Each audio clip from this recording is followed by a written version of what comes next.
Hey folks, this is ioEther and we're back with some more World of Tanks. As you can see, this is Spikefall in his STV RS1. This is a tier 8 game on Sand River. So this tank is a beautiful, beautiful tank store. And yeah, so he's platooned up with Lucas in the Lorraine 4AT.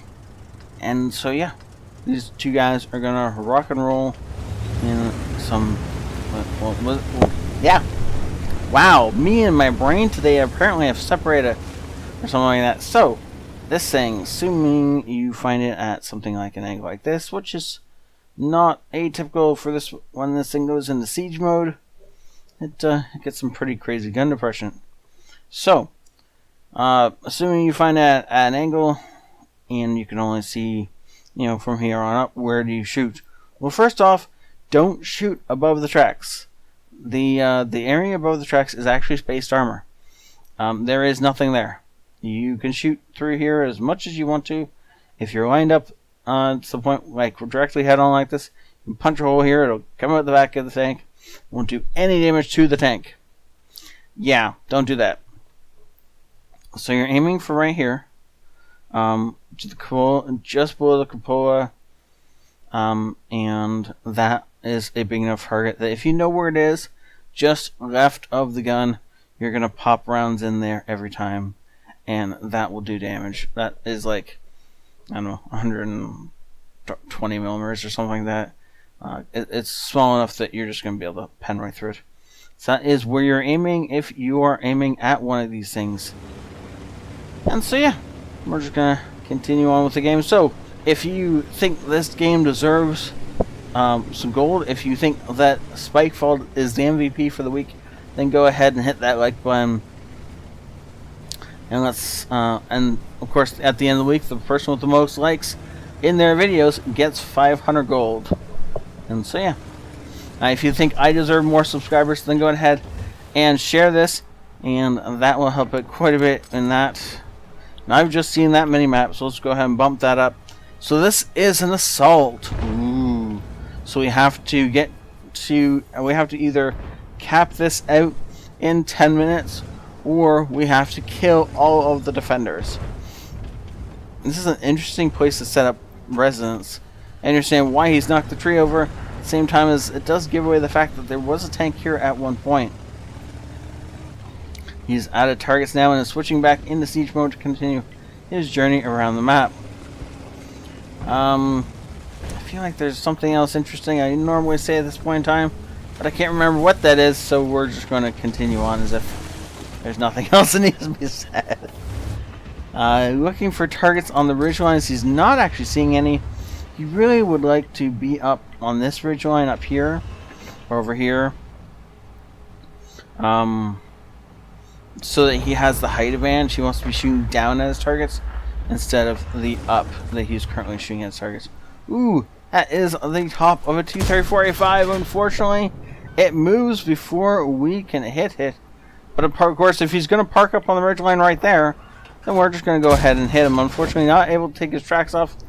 Do get to hit him before he dies, though, as he just died to our IS-6, who hit him almost immediately after we did. Spike looks like he's going to jump down into this ditch, and that's exactly what he's doing, because he's going to follow his heavy tanks for a little bit and see if he can get into a position where he can do more damage. So in the meantime, what's going on with the rest of the battle? So this is an assault mode. If you want to up your win rate, then I suggest turning these off, that and encounter mode. I know they're interesting every once in a while. I personally have taken assault mode off for Corellia specifically. If it was possible to turn on assault mode and exclude certain maps, like say Corellia, I would still have assault mode on, because I really did enjoy it most of the time. But assaults on Corellia just went so bad every single time I played them that it got to the point where I just realized it wasn't worth playing for the frustration levels I was feeling. And so I turned off assault mode altogether. Encounter battles are 90% of the time okay, but again, that 10% was just getting to me so much that I couldn't deal with it anymore and had to turn it off. So it looks like we're... How we weren't lit there, I don't know. And if we were lit, why nobody shot us, I don't know either. I'd say we were lit because I think we were actually the things lighting that T-59. Lighting the stuff up here. Which means we definitely should have been getting shot at. That T-59, or Type 59, sorry, appears to be wanting to engage all of our tanks. Which is great, because this is going to give us a beautiful side shot. That snapshot, though, and Type 59 has realized he's made a mistake, but it's far too late for that, son. Now, Spike is in a good position, and he goes ahead. After killing the 59, he's looking for other targets. He's going to use the gun depression of this tank, or rather the siege mode of this tank. I guess it still counts as gun depression. To inch his way over this and then hurt somebody. Now Lorraine has one kill. He's moving in looking for his second. Oops. Yeah, we can hit that. Can we still hit it? Yes, we can. Oh no! Unfortunately, shell dips and hits the dirt. Now blind shot. He's not there anymore. Oh, the pain of missing the blind shot. Oh well. Swinging his tank around. Looks like he's going after the Scorpion. Scorpion is in the open. Not realizing that we're here, he goes ahead and gets his tracks taken off. Unfortunately, no, we lost our platoon mate. So Spike is looking like he wants to come over this ridge. He definitely wants to go after that T-20, but this is not the time to be doing it now. There is only 6 tanks left on the team. We got these 2 tucked into this corner over here, and 3 up here, and these 3 are artillery, so they're just going to be raining death down upon whatever we spot.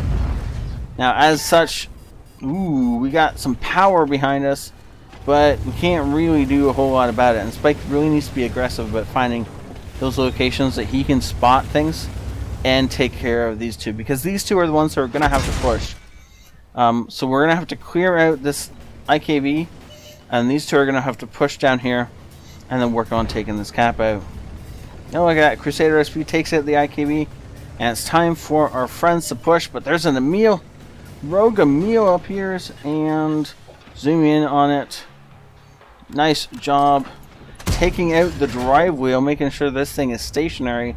Artillery hitting it. Artillery's going to make sure it's stationary, and now it looks like it can't possibly see us. Actually, that T-20 may have spawned us for it, but it doesn't matter because the Emil has already died. And now, oh, unfortunately, we lost a Skoda in that. The VK needs to be moving down here so that we can go ahead and start working on this.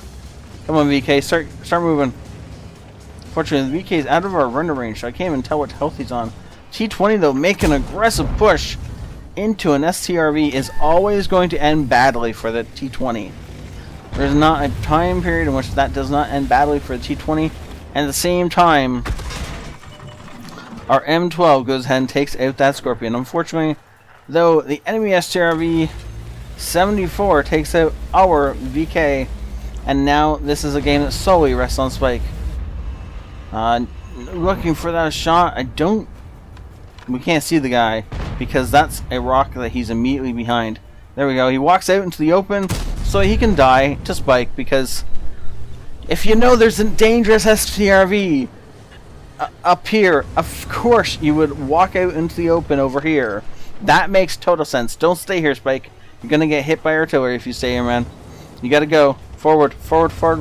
No forwards. Apparently, the enemy artillery is not paying attention either, because we should have been dead by now. Or at least we should have been smacked by enemy arty. Come on, Spike. We gotta get in there. No, you're going the wrong way, Spike. Spike, don't go this way. Don't do this, Spike. Spike, don't. Okay.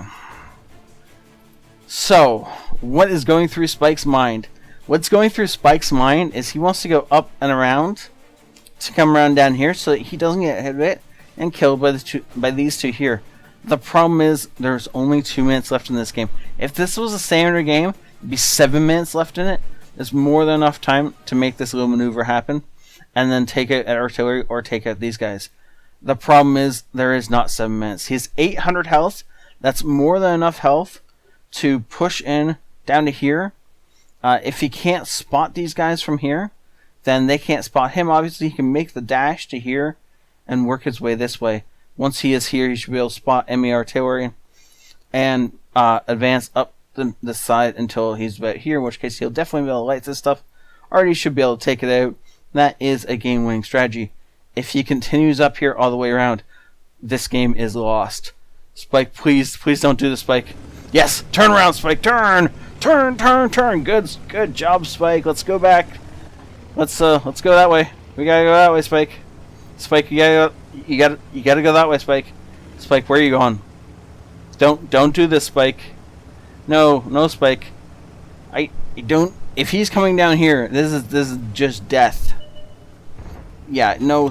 Okay, you're setting up for a shot you can't possibly take. Please, Spike, go this way. Okay, well, unfortunately, it looks like we're gonna lose this. I can't see a way in which Spike gets to the places he needs to get to from here. Spike, where? Whoa, GW Panther! I did not expect him there. So yeah, so we wouldn't have been able to kill him. Is basically what's gonna happen. Because well, we killed him now, but if we got him down here, obviously we would not have been able to, because he would have been up here. Though eventually he would have wandered out, and maybe these guys would have seen him. So now, 40 seconds to do the impossible. It's not gonna happen. So what happened? How did we lose this? Honestly, at the 3-minute mark, you gotta move. At 3 minutes, you have enough time to get into the enemy base, destroy whatever's in here, and then get to the cap before 1:30 hits. Because once 1:30 has hit, you need to be, if you're the only guy in the game that can be trusted, which really, if you're not in a platoon, assume that you're the smartest guy in the game. It happens more often than you'd like, or I'd like. And you just have to get to that cap so you can start capping it out, which is the problem with Assault, by the way. The limited time. If Spike had another 5 minutes, then the dilly-dallying he has done around this map wouldn't have been an issue, and he would have had enough time to get up here, kill these guys, and cap this game out. Also, would have meant he could have swept down here and taken out Artie if Artie had been sitting camping down here this entire game, which is more than possible, and then still got into the cap in time. But because he only has 10 minutes, it means he's got to make these decisions a lot faster than most people have to make them in a normal game. And he has a lot less time to go around the whole map and then come back. For starters, Spike, next time don't bother with his area over here. If you'd sat up on this ridge or even this ridge for the majority of this game, your damage would be probably a little bit higher and you've been safer. And then once you got to this point in the game, about 3-4 minutes ago, you really needed to cut down, come over here, from here, spot the enemy base, kill anything that's in here. You are hold down over here. You have that beautiful ability to just go into siege mode and kill stuff when they can barely, if at all, kill you. The KV2 would be a problem, but it's not much of one because of the fact that it's tier 6, and you should be able to two-shot him in the time it takes him to reload. Never mind aim at you, you should be able to kill him. So as long as he misses that first shot, or you wait until he shoots before you engage him, then use a teammate as a meat shield. Let teammate absorb the shot. You go in, you kill the KV2. Everything will be fine. From this rock here, or this place here, you can advance up here, kill everything that's down here or along this back line. If it's artillery kind of thing, any tank destroyers that are up here, you should be able to take care of without too much trouble. Considering how much arty support you had, And then once you get to here, you'll be able to spot these guys and either just roll back into cover and let Artie hit them, or what you can also do is let Artie hit them, come out of cover, and take pot shots at them until they're dead, and just keep rolling back into cover as they start aiming at you, or as they a couple seconds after they fire. So if they fire at you, then you know for the next couple of seconds they're not going to be able to shoot. Pull up, fire, pull back, let them reload, let Artie hit them again, and then rinse and repeat as needed. But you should be able to clean these guys up fairly fast, and then you would have been able to capture it, or whatever. But you wouldn't need to do that at the 4-minute mark to get all this done before and the cap in time. Because with the GW Panther making his way up here, he obviously wouldn't be able to kill the entire board. But it was well played for the way it went. Spike is a newer player, and honestly, for a newer player, this was a great game, and it was well played in a lot of ways. And I like the way he sat up on this ridge line and let Artie do a ton of work. He's got 1,000 spine damage, and he let Artie take care of the Scorpion. He let Artie take care of a bunch of other tanks that otherwise he would have sat there and had to needle, fire really accurate shots at. But when he just sits back and spots things and lets Artie nuke them, he had more than enough artillery support to do exactly that, and he was smart enough to use it. Good job, Spike. Well played, sir. Second class mastery badge, bruiser, fighter, fire for effect, and a high caliber. Okay, so anytime you can, oh, look at that cash loadout.